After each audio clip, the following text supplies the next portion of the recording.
Hi mga mamshi! Kumusta na kayo? For today's video, samahan nyo naman ako sa aking ganap ngayong araw dito sa aming munting tindahan. Ito ay nung isang araw pa nga ganap. Ngayon nga lang ako sinipag talaga mag voice over. Tingnan nyo naman tong tindahan namin at kakaunti na nga ang laman. Nalugi na nga ang inyong mamshi. Charis. Dahil nga alam nyo naman, dumaan nga tong bagyo kaya naman hindi pa nga rin ako nakakapagpabili hanggang ngayon. At ngayon nga lang siguro may babiyahe. Kaya naman inaayos ko na nga rin ito at may pa-deliver nga akong darating mamaya. Napakahirap kasi dito mga mamshi, alam nyo naman, isla nga ito. Pag may mga low pressure area, hindi talaga kami basta-basta makakapagpabili dahil nga ng bangka ay hindi pinapayagan ng Coast Guard bumiyahe kapag may mga low pressure area at kapag may mga signal number 1 ay hindi na talaga pwedeng bumiyahe ang bangka dito. Kaya buhat nga nung bumagyo, ngayon pa nga lang uli ako makakapagpabili. Kaya naman, kokonti na talaga yung paninda ko na yung mga kainin at itong mga sabon-sabon na nga lang ang natira. Kapag kasi mga mamshi laging umuulan, syempre hindi makakapagtrabaho yung mga tao, hindi makakapaglambat, hindi makakapangisda. Kaya naman nauubos nga kaagad yung mga noodles ko, dilata dahil yun nga ang mga pang-ulamin dito.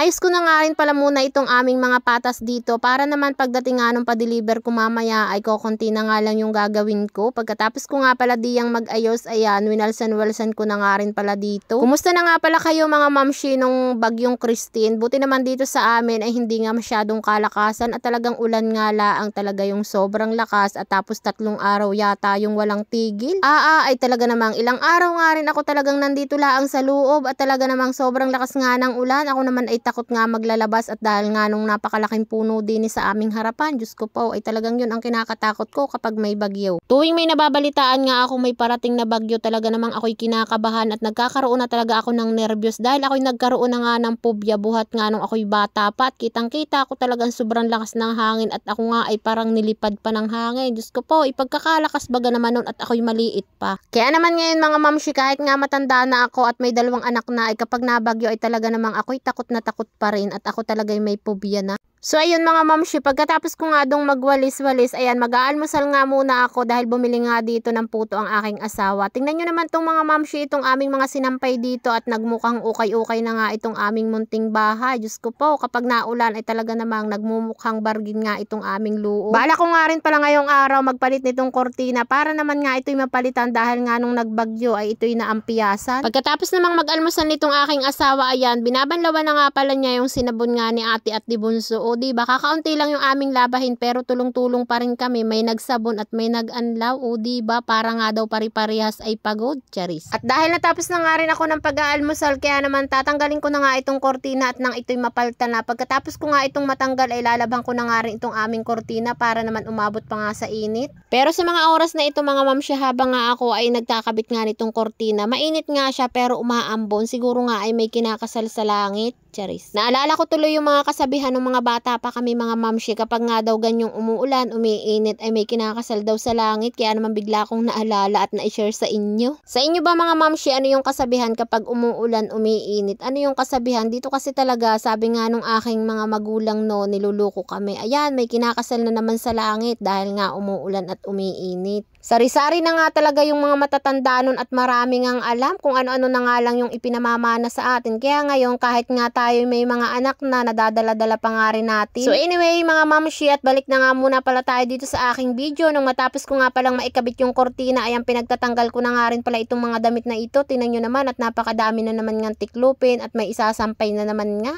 Tiniklop ko na nga rin ito at pinagtatanggal sa hangir mga mamshi dahil magsasampay na nga rin yung aking asawa dahil parang makulimlim na nga at bubuhos na nga itong ulan, kaya naman dali-dali ko na nga pinagtatanggal itong hangir. At nung bandang hapon nga mga mamshi, bigla nga bumuhos itong ulan kasabay pa nga nitong pagdating ng aming pa-deliver, kaya naman kung mapapansin nyo, ayan, puro basa na nga itong aming mga karton. Buti na nga lang mga mamshi at wala nga ditong masisira kahit nga ito'y mabasa dahil naman yung pinakaloob nga nito ay hindi pa naman masyadong basa at patak-patak nga lang ng ulan. Kahit nga sobrang lakas ng ulan, tingnan nyo naman ito si Bunso at patuloy pa nga rin siyang naghakot dahil isang basa na nga rin daw, kaya naman liligo na nga lang siya pagkatapos niyang maghakot. Tingnan nyo naman mga mamshi, nakakatuwa. Kay bilis talaga ng panahon. Tingnan nyo naman sa bilis nga lumaki nito ni Bunso at halos kasing laki na nga ng kanyang papa. Ay siya, hanggang dito na lang muna ang aking video. Maraming salamat sa inyong panunood at maraming salamat sa patuloy na sumusuporta. Maraming salamat sa inyo. God bless.